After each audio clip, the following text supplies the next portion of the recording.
Hey everybody, it's Tiffany from Quilter's Workshop, and today I'm going to be doing a quick little video just showing you the quilt that I've been working on recently. If you watch my videos regularly, you might remember that about this time last year, or maybe like in May-ish last year, I did a quick little video on my Storm at Sea quilt, and I'm pretty sure I mentioned in the video or explained that that quilt was going to be my entry in the local fair near me. It's called the Brooklyn Spring Fair, and it happens every June. And last year was the very first time that I had entered a quilt in the fair. I've been doing the craft show at that fair for a few years now, and I really love it. But I don't know, I'm not sure why I never entered anything before. I guess having time had a lot to do with it, but anyway, I had a lot of fun doing it last year. And for those of you who don't know, the quilt that I showed in my video, my Storm at Sea, which I altered a little bit so it had a lighthouse and things like that. I'll insert a picture here somewhere.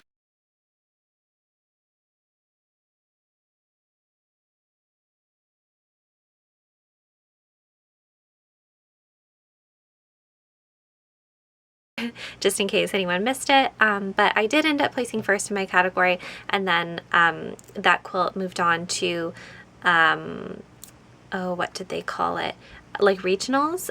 So all of the fairs in my district, then all of the people who placed first, I guess, all of their quilts got judged together in October. So once all of the other fairs had ended, because some of the towns and stuff, their fairs don't happen until August, September, closer to the fall time. So anyway, I ended up placing second there. So my quilt didn't move on like to the next round of it, but I didn't even expect it to move on at all. So winning first was really amazing last year. So I did decide to enter the applique category this year. So I have been working on a quilt for several months.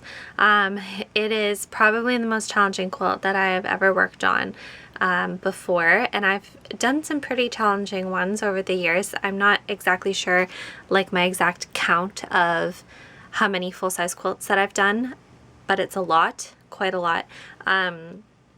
Anyway, so I'm just going to show you the pattern that I've been working on, show you where I'm at with it, and then just a little chat about what I've been working on and what I've been dedicating so much time to. So the quilt that I'm doing is this one here, and it's from actually a calendar. So it's the Piecemakers quilt calendar, and they release calendars.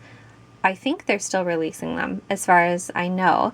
And so what happens is you get an actual calendar for your wall, and then each month of the calendar is comes with a pattern to make that block. So for example, this block here with the star is January, February, March, April, and so on, and it comes with all of the instructions for it. Now I've had this pattern for a very long time, and in fact I never started it. I did start collecting material for it, but I never actually started the quilt itself. But to give you an idea of what the pattern is like, keeping in mind that this pattern is from the 1998 calendar, so the pattern is pretty old. Like obviously it's not super old, but look how much paper there is here. So there's loads and loads and loads and loads of pages of instructions, and this is like large scale paper as well. This is just not, this isn't regular printer paper. So there's quite a lot, and this isn't even all of it. Like as you can see, I have several pages here, and then in this box here behind me, this is kind of where I've been stashing everything. So my collection of all the bits of the colors that I might want to use. Some of it is leftovers from some other quilts, because since it is applique, there are a lot of small pieces that you might need, just a little bit of red here or a little bit of brown here, and then there's some larger pieces of material in there that I've also been using for the backgrounds of each of the squares. Oh, here's more of the pattern here. So here's like a sketch of that there. That will help you kind of understand where the blocks start and finish. Because I know sometimes when you look at the color version of the quilt, it is hard to kind of visualize the individual blocks. So this grid will help give you a better idea. And then the corner pieces are not included in any like month You know what I mean? So January, February, March, April, May, June, July, August, September, October, November, and December. So then these little corner pieces here that are all split in half, those are not dedicated to any particular month. So when I first started working on this, I was super overwhelmed. There is a lot happening, and it's kind of, I didn't realize at first, it took me a couple of blocks to really understand that you do really have to plan out the backgrounds that you're going to be using all the way through before you really start doing your applique, because there's a lot of times where the way that the blocks need to be joined together and the way that the appliques need to carry on into the next block, like you need to have the next block planned out while you're working on this block, for example, so that everything flows, and you also make sure you don't run out of material and that kind of thing. So I did learn a lot. I'm still learning because I'm not finished it yet. So it has been a little bit overwhelming. So what I ended up doing was I broke it down into smaller tasks. So I know that I have to have it done hopefully well in advance of the fair this year, so that when I'm binding it and finishing it up and that kind of thing, I'm not like stressed out about it like right up until the night before like I was last year. So I really broke it down into what things that I wanted to accomplish each week, and I've just been trying my very best to stay on that schedule. So anyway, I will show you what I have done so far, more than just what you can see on the table here. But for now, I'm actually just working on, I say I'm working on the last block, but I'm still not done all of the blocks, because like I was saying, based on the grid, like for example, this little bush, it has lots of flowers and stuff on it. This is all cut in bags with their little notes, and I've been using steam for the smaller pieces and stuff like that. So that isn't actually attached right now because I have these two blocks sewn together, but I needed to sew that together before appliquing all of those things on top, because it sort of overlaps the seam near the bottom there, and there's quite a few things like that that happened. Like for example, this tree, I had to wait until I had this row and this row sewn together because the branches go right over. So some of it is like completely done and like stitched and everything. Some of them are just attached but not stitched down. I've been doing machine applique for a lot of the smaller bits, and then for the bigger pieces, like as you can see over here, like this portion and that kind of thing, I have been hand appliquing those, but the smaller pieces I've been machine appliquing, mostly because I'm going to be using this as a wall hanging no matter what, and I think that the different textures make it a little bit more interesting, and also timing is important in my situation. So anyway, that's kind of how I've been doing it. So I've been putting things in plastic baggies and trying to sort of work on one block at a time, but then also having to skip ahead and start joining rows and things like that so that I can complete certain things and so on.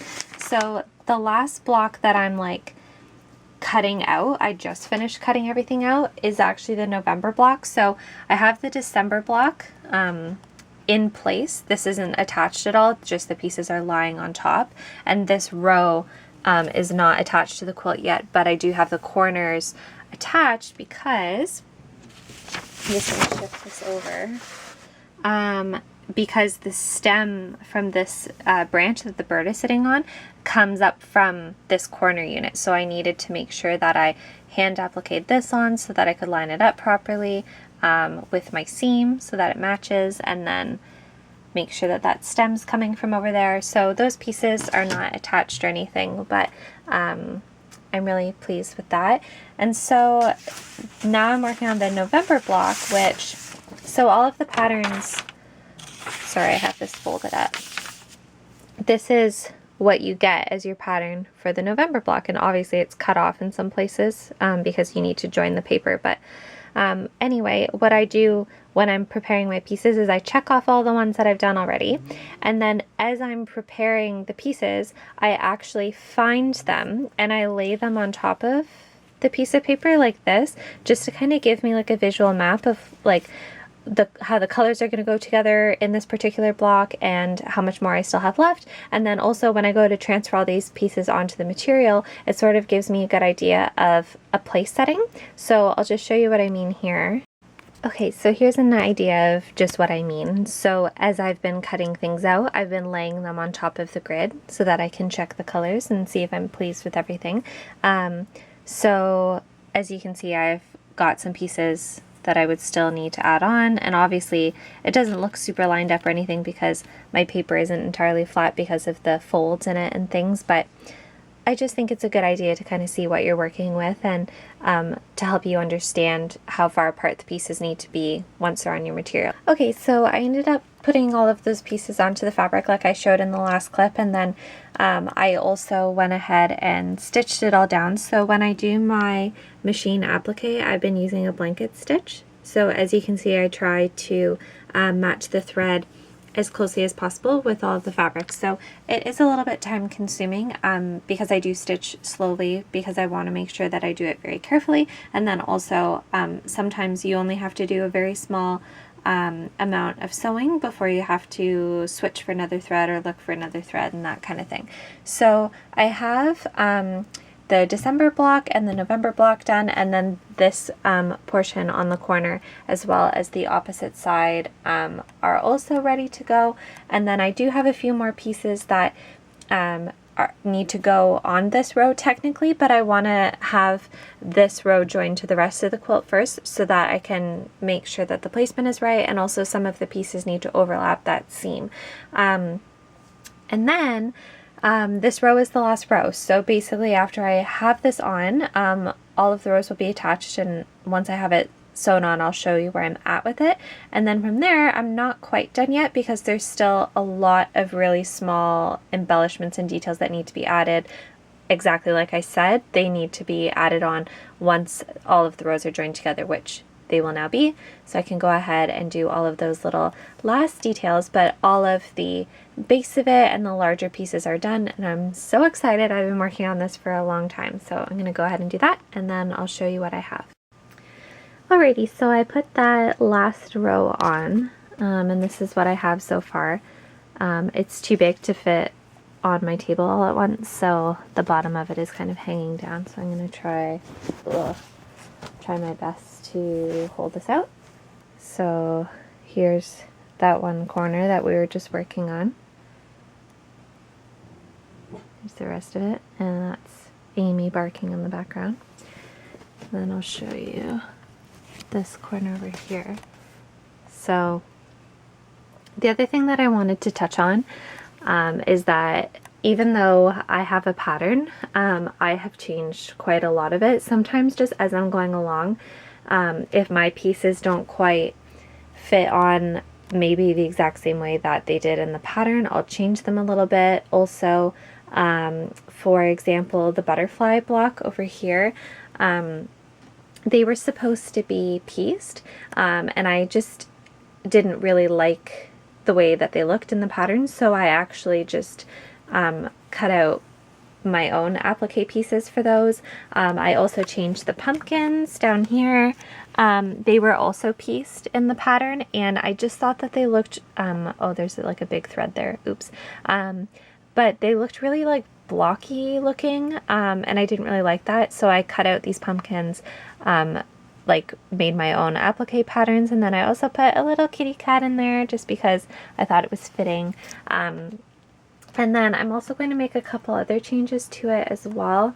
And also, like I already mentioned, there's a lot of large areas that don't have anything happening, and that's because I have a lot of smaller bits over here with notes and plastic baggies and stuff already cut out that need to go on. So now that everything is attached, I can go ahead and add all those pieces, but I'm really pleased with how it looks so far.